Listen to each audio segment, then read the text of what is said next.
welcome to Rocky and Lola. Today's gonna be all about sleep training, so if you have a bad sleeper at home, you're not gonna wanna miss this one. Stay tuned. Today I want to talk about some of the sleep training methods that are out there.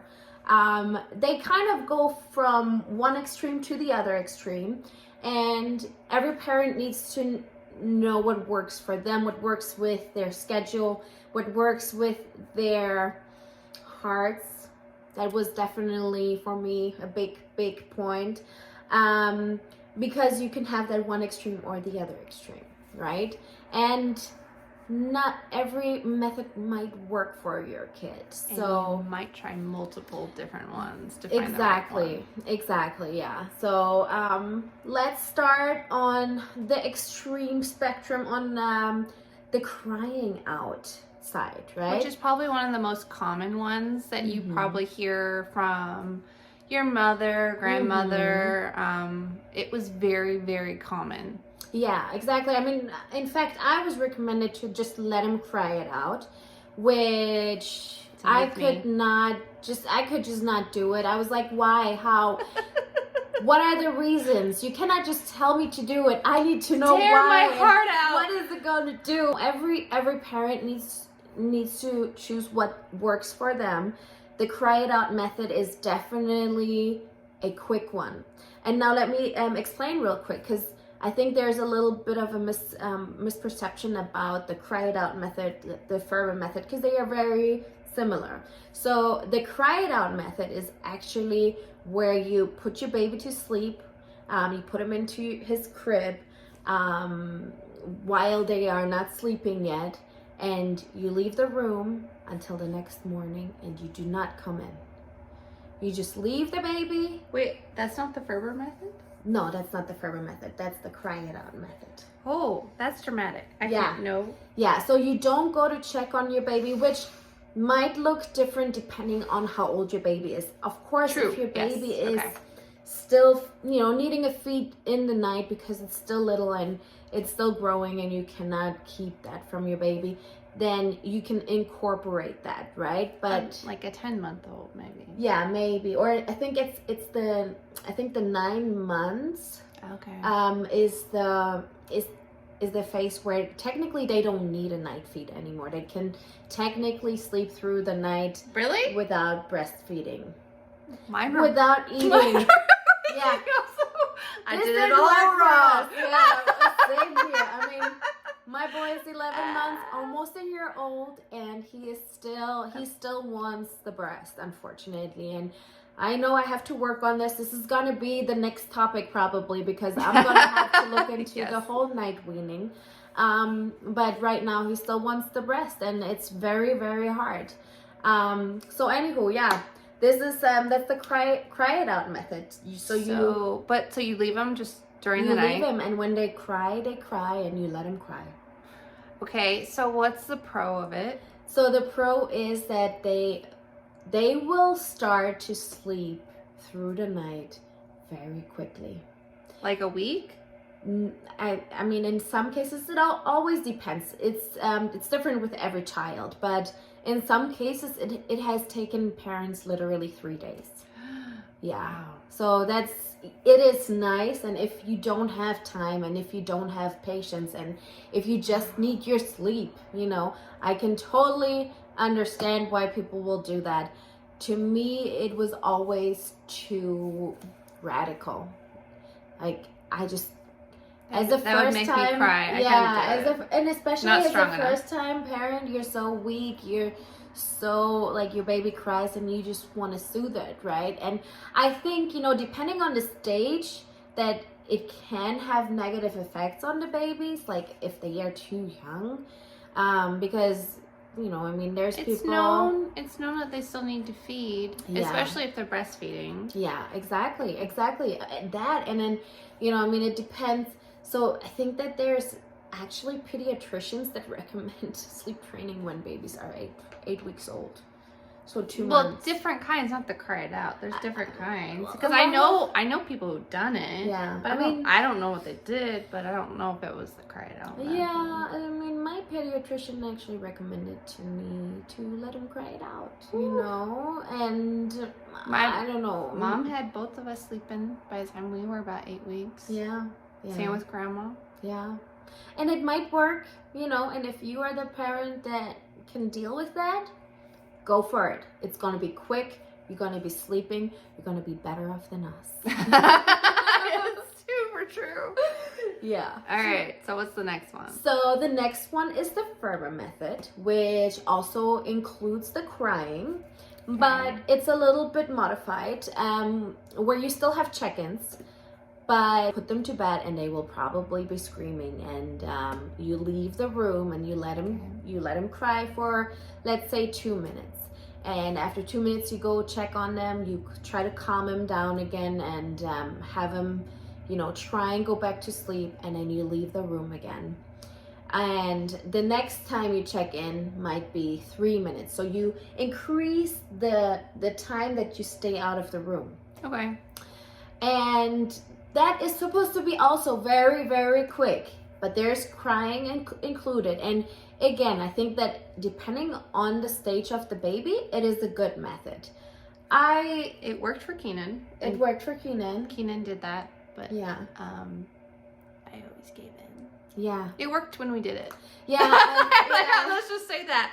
We were not like consistent, Yeah. I guess you would say. And you know, and unfortunately that happens to a lot of parents. A lot of first-time parents. Don't beat yourself up on it. I'm the same way. I mean, I tried sleep training him and I wouldn't be consistent. And that is definitely a big, big key, to be consistent with what you do. You cannot change it up because your babies will know it. They will notice it and they will start manipulating you. If you don't give them consistency, then they know they can tweak you, and they know, oh, but if I cry a little bit louder, mommy's gonna come. And that's where you have to be consistent with what you're doing. And that's the hard part. But just try, you'll get through it. And the pros of the Ferber method. The Ferber method, yeah. So you have a little bit less crying, right? Because you still go in and you still try to soothe the baby and calm them down. So they know you're there. They know that you have not left them, right? So there's definitely some security for the baby, some more security than with the cry it out method, but there's still crying involved. It is still a fast method. I mean, parents talk about 3 to 5 days, you know, depending on it makes sense. I think like around 3 days, Keenan stopped crying. Mm-hmm. Like he would like shorten his time span of crying. So like we would put him down. One time it was like 2 hours the first night, and then it got down to like 15 minutes, and then it got down to 10, and then it was like 5 minutes of crying, and then he was over and done with, and then eventually they just get used to the fact. And go to sleep. Yeah. So next on the list is the wake sleep method. This is a very, very weird one. I don't know if anyone does this. If you guys have experience with it, please comment down below and tell us if it worked for you. It's unique. I'm not quite sure. Yeah, I'm not quite sure about it. I feel like I'm almost do the same except for the waking. Yeah. But basically, you're supposed to nurse your baby to bed. They will fall asleep on your breast. You will then put them into their crib and wake them up so that they can fall asleep by themselves. So I did a weird version of that. You know, like when you're nursing and your baby falls asleep while nursing, like you're supposed to wake them up or just like kind of arouse them so they're aware of it, that they're being put into the bed. Yeah.